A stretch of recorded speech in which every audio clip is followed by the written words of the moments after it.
Assalamualaikum warahmatullahi wabarakatuh. Ketemu lagi dengan saya Ardian Cairianti, CGP Angkatan 9 dari Surakarta dengan koneksi antar materi modul 2.1 pembelajaran berdiferensiasi. Koneksi antar materi untuk pembelajaran diferensi, usaha guru dalam menyesuaikan proses pembelajaran di kelas untuk memenuhi kebutuhan belajar individu siswa. Bagaimana cara untuk dapat melakukan pembelajaran berdiferensiasi di kelas? Itu ada 4, yaitu memahami tujuan pembelajaran, mengetahui dan merespon kebutuhan belajar murid, menciptakan lingkungan belajar yang mengundang murid untuk belajar, melakukan manajemen kelas yang efektif, melakukan penilaian berkelanjutan. Kemudian, berkaitan dengan kebutuhan belajar murid, guru harus memahami 3 aspek berikut. Yang pertama, minat murid. Yang kedua, kesiapan belajar murid. Yang ketiga, profil belajar murid. Untuk minat murid, minat setiap anak itu pasti berbeda-beda ya. Minat adalah salah satu motivator penting bagi murid untuk terlibat aktif dalam proses pembelajaran. Ini saya ambil contoh di bidang seni, dance, kemudian di bidang seni juga dia melukis dan membuat kerajinan, kemudian di bidang IT dengan desain grafis. Kemudian kesiapan belajar murid yaitu mengharuskan guru untuk menilai pengetahuan awal dan menentukan apa yang telah murid ketahui dan di mana murid berada. Ini salah satu contoh tes awal yaitu tes pretest dan diagnosis awal pembelajaran.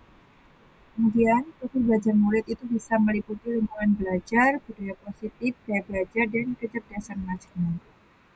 Kebutuhan belajar murid dapat diidentifikasi berdasarkan cara-cara berikut. Yang pertama, mengamati perilaku murid-murid, berbicara dengan guru murid sebelumnya, mengidentifikasi pengetahuan awal, mereview dan melakukan refleksi terhadap praktik pengajaran, membaca rapat murid di kelas sebelumnya, menggunakan berbagai penilaian formatif dan diagnostik. Strategi untuk mendiferensiasi pembelajaran yaitu ada 3, yaitu diferensiasi konten, diferensiasi proses, dan diferensiasi program.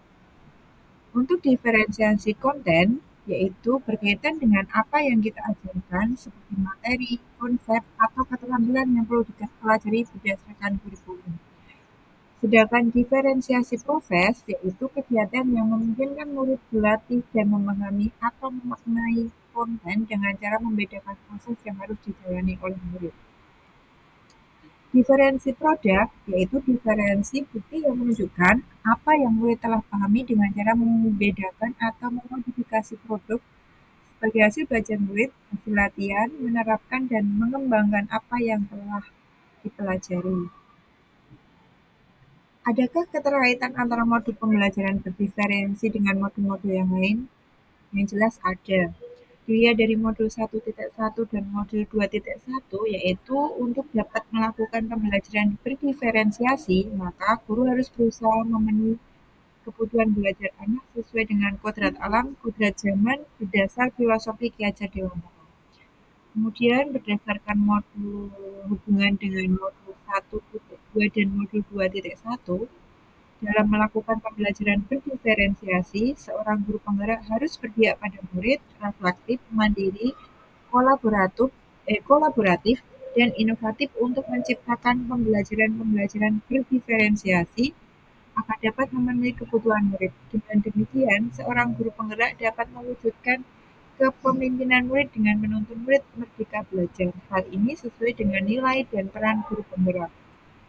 Kemudian, keterkaitan antara modul 1.3 dan modul 2.1, yaitu pembelajaran berdiferensiasi, dapat menjadi salah satu strategi untuk mewujudkan visi guru penggerak yang berpihak pada murid. Sedangkan keterkaitan antara modul 1.4 dengan modul 2.1, yaitu dalam pelaksanaan pembelajaran diferensiasi antara guru dan murid, harus ada kesepakatan kelas terlebih dahulu agar proses pembelajaran dapat berjalan dengan baik sesuai dengan nilai-nilai budaya positif. Demikian pemaparan dari koneksi antar materi modul 2.1. Wassalamualaikum warahmatullahi wabarakatuh. Salam dan bahagia. Terima kasih.